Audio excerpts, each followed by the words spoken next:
ভ্রমণ কিংবা চাকরির ক্ষেত্রে অনেকের পছন্দের তালিকায় শীর্ষে থাকে সংযুক্ত আরব আমিরাত। কিন্তু বেশ কিছুদিন ধরে দেশটিতে বাংলাদেশিদের জন্য প্রায় সব ধরনের ভিসা বন্ধ রয়েছে। এতে করে ভ্রমণে আগ্রহীরা যেমন হতাশ হচ্ছেন, তেমনি পিছিয়ে পড়ছেন কর্মসংস্থান প্রত্যাশীরাও।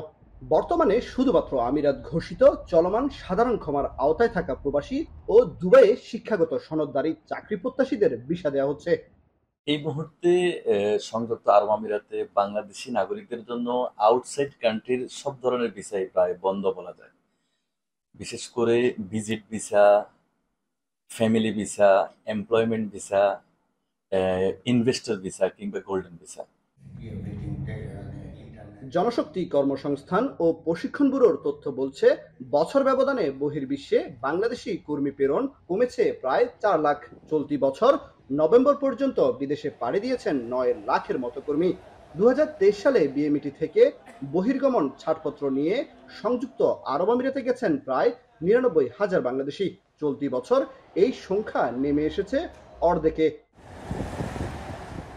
ভিসা সংকটের পাশাপাশি দীর্ঘদিন আমিরাতে থাকা প্রবাসীরা নিয়োগদাতা পরিবর্তন নিয়ে ভুগছেন জটিলতায়। প্রতিষ্ঠান পরিবর্তনের সুযোগ বন্ধ থাকায় সাধারণ শ্রমিকদের মতো বিপাকে পড়েছে আমিরাতে বাংলাদেশি প্রতিষ্ঠানগুলো।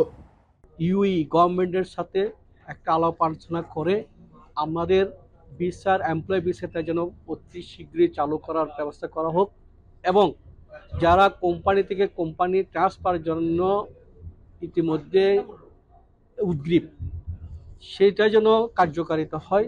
যখন ট্রান্সফার বন্ধ হয়ে আছে, কোনো কোম্পানি আপনার হয়তো বেতন দিচ্ছে না, আপনার চাহিদা মতো কোনো কাজ ওরা দিচ্ছে না, তখন আপনার উপর ওরা বিভিন্ন শর্ত দিয়ে থাকে।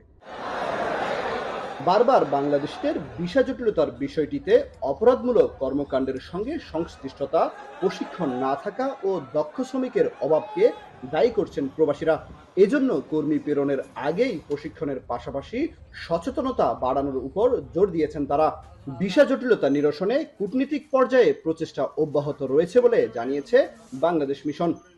যারাই আরব আমিরাতে আসবে তাদেরকে বাংলাদেশে আরব আমিরাতের আইন সম্পর্কে প্রশিক্ষণমূলক কোনো অনুষ্ঠানের প্রোগ্রামের মাধ্যমে আইনকে অবহিত করা, এবং সে আইন যখন শ্রমিকরা প্রবাসীরা অবহিত হবে তখন সে আলোকে তারা আরব আমিরাতে এসে আইনকে সম্মান জানাতে পারবে।